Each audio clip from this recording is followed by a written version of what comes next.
Hey everybody, welcome back to my channel. I am here to recap The Real Housewives of Miami. This is season 4, episode 2. I don't know why I'm having such a hard time getting these recaps up because I am enjoying the show. I think it's just because I'm so behind. I feel overwhelmed and it feels daunting to catch up, but I really vowed to finish this show. So we're gonna get there.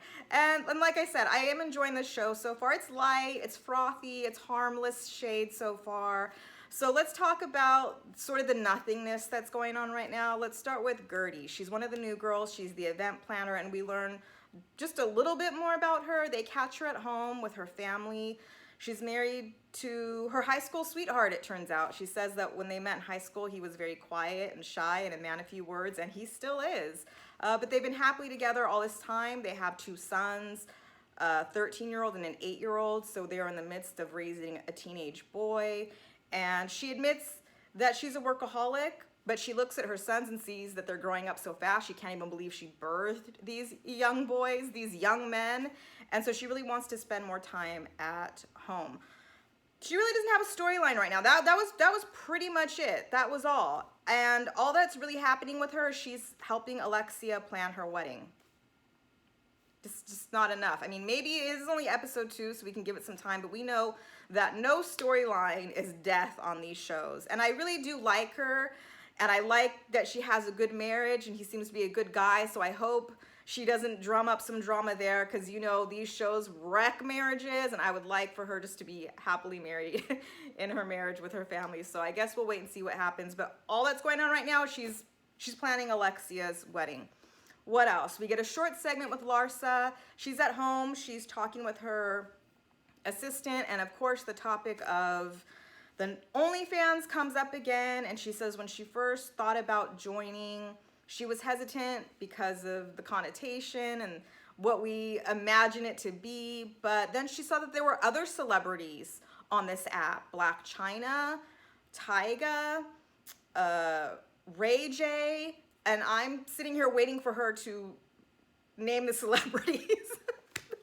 That's mean. Okay. These celebrities, I'd say, are C-list. Maybe Ray J's B-list. Like this is who. Okay. She says that it's what everybody does when they're single. Is it? And that she uses it like a dating app, that men reach out to her, they slide up into them DMs and ask her, would she be open to dating a young guy? Would she be open to dating a truck driver? The answer is yes and no. She'll let her tell her, oh yeah, she would date a truck driver as long as you're nice. Larsa, please. But also she says that what she's sending out, what she's posting is really not that revealing.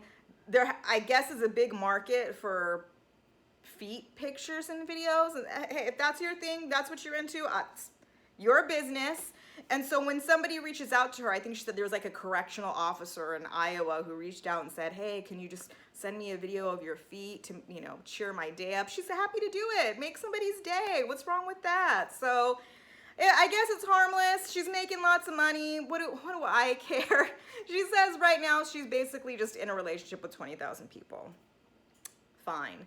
What else do we have going on? Nicole and her her partner get together. They're at home and they're just talking. And the topic of their partnership comes up and people always questioning why they're not married. And she just doesn't see the point of it. They've been together for 5 years. They have a kid. They have a home. And he agrees he considers them married. They're as good as married in his eyes. So who cares what anybody else thinks? She says she wants to have a dinner party, a sushi and sake party. And she wants to invite all the women as well as the women's husbands and partners, whoever they're with, so that Anthony can meet everybody. He's met a few people. I think Lisa, who he thinks is great, and somebody else. I don't remember who. I think Alexia and Todd, and he thinks they're great. So he's down, invite them over, let's have a party, and we will talk more about that party later on in the episode. Let's talk about Lisa and her husband, Lenny. It's his 55th birthday, but she mistakes it and says, happy 56th birthday, and he tells her no, not 56, I'm 55. He strikes me as one of those people who just doesn't like to get older. I get it. I don't enjoy getting older either. Birthdays are not my favorite thing. And he tells her it doesn't even matter. It's all downhill from here. Side note, the restaurant they go to, they coincidentally run into Larsa. I don't think Larsa knew that they were going to be filming there that night, so they catch her on a date. But Larsa says she's just having dinner with a friend, but Lisa confirms with the producers that we actually caught her on a date, right? Yeah, okay. So they go, they say hello, they exchange pleasantries, and then they go to their separate tables. So back at the table with Lisa and Lenny, Lisa in her confessional reminds us of the struggles they've had in their marriage, her and Lenny, and how they had a separation, and how he had an emotional affair. But she knows it was only emotional, not physical, because she has all his passwords to his email, his Netflix account. I mean, do you have the password to the penis? Like, how do you really know? And she says she'll never really know, but she knows it was mental. And I don't know that makes it any better. I don't, do you know what I mean? Like, for me, I'd almost rather my husband just have a physical affair that's meaningless than have an emotional. I mean, don't get me wrong, I would prefer neither happen, but if he just said, I hooked up with some chick, it was meaningless, I never saw her again, I could get over that more than hearing you had an emotional connection to somebody. Did you love her? Did you want to be with her? Are you thinking of her now? That I feel like would be more hurtful, and I don't know why it's seemingly better that it was just emotional and not physical. Do you know what I mean? Am I crazy to think that way? I mean, I think he probably was physically and emotionally with this woman. And why are we calling it an affair? They were separated. They didn't have kids yet. They were going through it. They separated. And maybe at that point, Lenny thought that they were done and over and never going to get back together. And this was him moving on. It's no reflection on Lisa. And I think she feels like in some way, it's her fault, and it's not. It's just you guys were going through it, but you're together now. You've worked it out, and I commend that. I like when marriages can work out and you can get to a better place and you can say, hey, we really went through it, but we're together now and we're stronger for it. The past is the past. We weren't together. I don't know. I just think it's silly that she's trying to make this point that it was just emotional, not physical. What difference does it make? I don't think it makes any. But she's sitting there telling him, well, you know, we've been together now for 13 years. And he says, yeah, 13 years, a long time. And I'm like, is 13 years really a long time? I mean, it's not a short time, but when I think of a long time, I think of like Queen Elizabeth and Prince Philip. They were together for like 70 years. That's a long time. And I'm not trying to pish-posh 13 years away, but he's making it sound like it's been such a sacrifice. 13 years, just one person. Like, I think maybe we caught him on a bad day, because she's saying, yeah, 13 years and we still have that spark, right? We still have that spark between us, right? And he's just eating his steak like, yeah. And she's waiting for him to really come through and be like, yes, baby, we got that spark, just like the first day. And he's just like, and she's like, we do, right? I mean, you feel it, right? And he's like, yeah, spark. Like she's trying to force a moment, and he's really not playing along. And I like Lisa. I really do like her. And I don't know why she's trying to prove so hard that they're so happy and they have such a perfect marriage, when no perfect marriage exists. Okay, you went through a hard time. You had a separation. You're together now. He's happy. You're happy. If you're trying to pretend like every day is perfect, I don't buy it. Like, he's 55. He's getting older. He's losing hair. His body, like, yeah, like, I hope this isn't for a storyline, because other than this, what's going on in his past affair when they were separated that happened years ago, she doesn't have anything else going on. And it would be a shame for her to use her marriage as a storyline after they've really been through some real shit in life. Do you know what I mean? And so I hope she leaves this alone. You look happy enough for me. You're nothing. You're beautiful. You got a beautiful house. You got beautiful kids. You got a husband who loves you. You've worked it out. It's fine. Lisa, it's fine. Looks fine. Leave it alone. Leave it alone. Then Julia and Adriana meet up. Remember, they're friends, and Julia takes Adriana to her storage facility that houses all of Martina Navratilova's artwork. No, not artwork she purchased, artwork she made. Did you know Martina's an artist? Well, neither did I, but apparently she creates canvases by dipping not paintballs, tennis balls in paint, and she throws it at the canvas, and there you go. Adriana says that she's been in the art business for 20 years. I don't know, is she a gallerist? Is she an art dealer? Is she a curator? I don't know, but she's been in the business and says she knows good art when she sees it. Now, as I mentioned in my last review, I too worked in the art field for many years. I have a degree in art history, and I like to think I know good art when I see it too, but they didn't show us enough of Martina's art for me to say whether I think, and that's just my opinion. It's my opinion, and this is the thing about art, it's subjective. What might be beautiful to you may not be to me. What might touch you spiritually when you look at it, I might not feel it. But if I'm talking about me curating a show, I didn't see enough of it to say whether or not I think it's good. Because this is what Adriana's doing. She wants to put together a solo show of Martina's work because she thinks it's really powerful and it needs to be seen. And again, I don't know whether the art itself is good, but what I will say is when you have a famous name attached to the art, that doesn't hurt, but it also could borderline on novelty because you can just get somebody who is a huge Martina Navratilova fan, of her tennis and just wants to have a piece of artwork that she touched. It's a no-brainer to do a show of Martina's work because people are going to show up. When I worked at the gallery many years ago, the gallerist, the owner of the gallery, and he was like the main art dealer, he represented an actor who shall remain nameless, who fancied himself a photographer. Now, his work wasn't terrible. It's better than I could do, but I'm not a photographer. But to me, it wasn't blow you away, amazing, wow, like he could just be a photographer, and because I remember he would send in pictures to the gallerist, the owner, because they'd be working on a solo show of his, and this is what I'm working on. And I remember I just always thought my word for his work was precious. I'd look at the pictures and be like, oh, that's precious. Like, it wasn't, to me, sometimes he'd have some of his actor friends in the pictures, and I was just like, this is so, to me, it was a little, anyway, on the night of his show, he had some of his actor friends come in who bought up all the work to be supportive. So,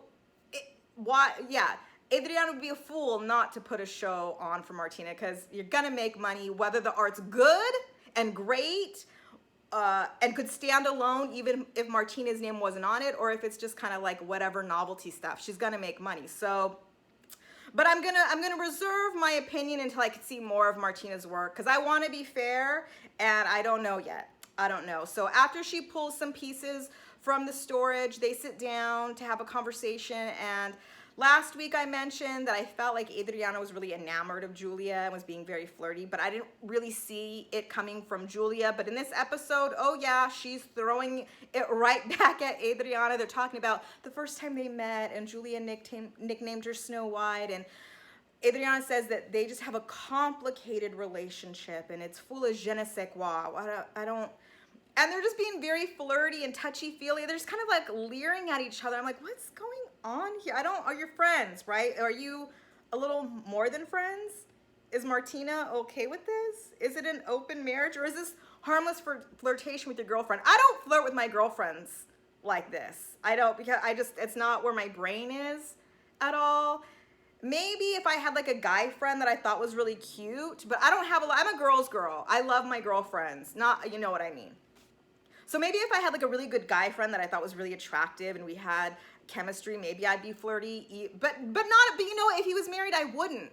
I'm very respectful of married people and not crossing a line and not being inappropriate, because I wouldn't appreciate my husband or my partner being flirty this way with their good friend. Like, I trust you.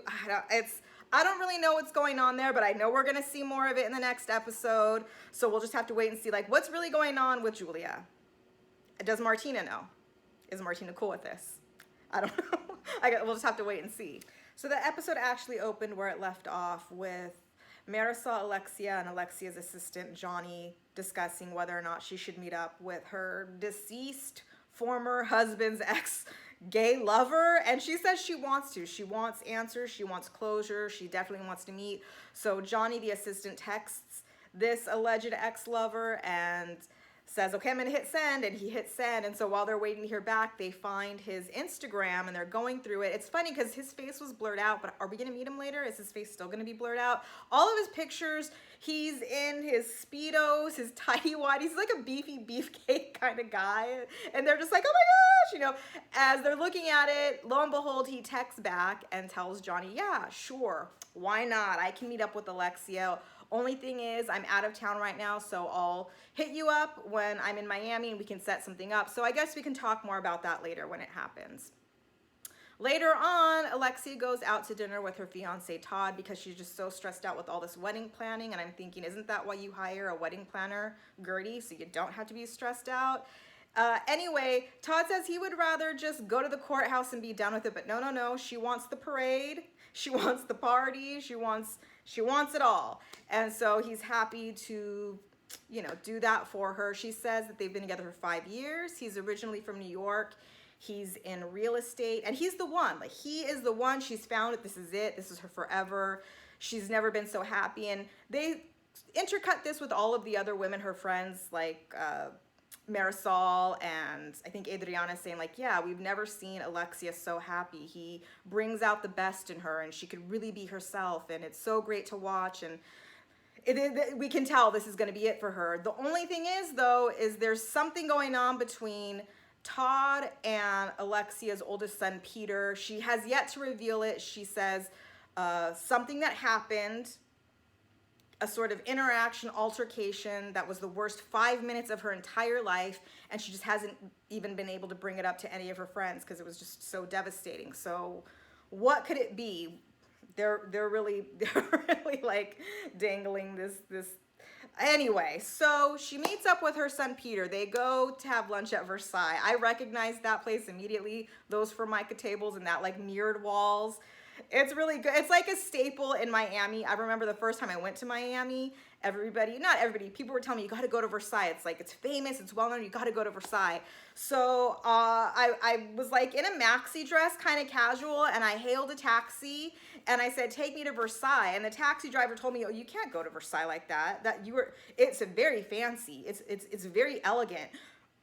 President Obama ate there, and I'm just like, I didn't know. I thought it was sort of a casual dining place. Okay, take me somewhere else. And then later on, when I met up with my friends and they were asking me, oh, how was your day? And I said, well, I tried to go to Versailles, but the taxi driver told me I was dressed inappropriately in my maxi dress. And it's like I even looked like a mess. Like, it was a cute, I don't remember.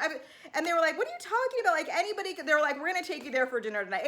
Did you see how they were dressed? Yeah, I don't know what this taxi driver was talking about. Anyway, I'm way off. Anyway, they meet up to have lunch, and Alexia says that her son Peter has just had a really terrible year. He got married, he moved to Paris, he divorced, he moved back, he's living on his own, he's trying to get on his feet. Apparently, for a hot minute, he was working with Todd, I guess in real estate, and that went sour really bad, and maybe sometimes you can't mix business and family. And so they're sitting there, and she's trying to gently broach the topic, and he just flat out asks her, so when is your celebration? He doesn't even say the word wedding. And she says, oh, my wedding? And he says, yeah. And she says, well, we don't have an exact date set, but we're thinking of August 8th. And he says, oh, 2 days before my birthday? Okay, well, just to let you know, I might not be here. I might be out of town. And she's like, really? You won't be here? And he's like, yeah, no, I think he said he's going to Hong Kong or someplace, some far off other continent. And she's like, oh, okay. And he's like, well, you could do what you want to do. He is not for this wedding. He's not for Todd. And she tells him, well, I'm trying to think about who can walk me down the aisle. Unfortunately, my father, he's not here to do it. And Peter says, well, how about your uncle? He'd be great to walk you down. Your uncle. And she's like, my uncle. You think my uncle should do? Okay, well, I would really like, and he says, how about Frankie, her other son, his brother? And she says, Frankie, yeah, it would be nice if maybe I had each of you on the side of me walking down. He's like, no, I don't really know about that. Like, I don't know. I'm not really feeling it. And he is a little bratty, but something happened and they haven't told us what it is yet. But she's telling Peter, you have to work this out with Todd because it's affecting the family, and you have to let it go, and you have to get over it. Does he? Whatever it is, we don't know yet. I'm wondering, well, has Todd apologized for whatever happened? I mean, I need more of the story to be able to pick a side here, whether or not Peter's overreacting or whether Alexia's underreacting. I need to, because you have a man here and you have your son. And it's terrible that you have to choose. You shouldn't have to choose, but is there a way you can mediate this and not just ask your son to get over whatever happened? But we don't really know what happened yet. We'll get there. That's really what happened at the lunch, nothing more than that. Peter's not here for Todd. He's not here for the wedding. And I do feel bad for Alexia because I know she cares about her sons. This is the love of her life, Todd, and it must suck that we all just can't get along. So we'll see. It's the day of the party, and it's at Nicole's house, and it's going to be a sushi and sake party, but they have other drinks like champagne, and Nicole cut out, or she has somebody cut out like a circle out of like a round circular table, so this woman could be propped up in it, dressed like sort of like a geisha, where they can set out the champagne glasses and the sushi while she balances it and it teeters. I was like, what is that? And it was kind of creepy. Even Alarsa, like, what? Because she just like kind of spins around and dances. It's just like, what is? It's really off-putting. Anyway, interestingly enough, none of the husbands or men arrive. It's just all the women and Anthony. But he's a good sport about it. He's gonna go play bartender. Then Kiki shows up. Who is Kiki? I forgot to mention Kiki in the last episode. Kiki's a model. I don't know who she's really friends with, but she's always there. And she's the one in the last episode who was having a conversation, I think, with Julia and Marisol. And they were talking about Julia's farm and how she milks cows and goats. And Kiki was asking, well, how do you milk a goat? Like, do you suck on the udder? And Marisol was just like, are you kidding me? Like, no, like, what are you talking about? I think Marisol couldn't tell if Kiki was joking or if she was being serious or if she was just being sort of lewd. Because she's like, I don't know, do people do that? And Marisol was like, some people do, but it's not what's supposed to be done. Like, she just seemed really over Kiki and sort of wrote her off like, what an idiot. Like, are you really dumb or are you just pretending to be dumb? Like, either way, Marisol didn't have time for it. So Kiki shows up and Marisol's there, and Alexia and the few other women ask Marisol, like, hey, have you talked to Kiki? Have you had a conversation with her? Because I think she was really hurt and offended by, what happened at the party. And Marisol says, no, like, I haven't even seen her, but I'd be happy to have a conversation with her. So she pulls Kiki aside and asks him to have a conversation. And Kiki's just like, yes, sure. Very, just very easygoing. And they sit down and Marisol says, I just want to, she doesn't really apologize. She doesn't say she's sorry.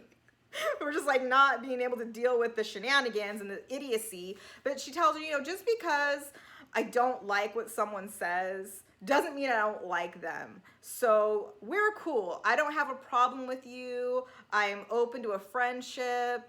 Maybe we can just sort of wipe the slate clean. And Kiki says, yes, I would really appreciate that because right now, like, I'm going through a separation. Like, I just broke off my engagement. And I'm like, oh, what? What does that have to do with anything? I guess it's supposed to explain why she would say such an asinine comment as to like, do you suck on it?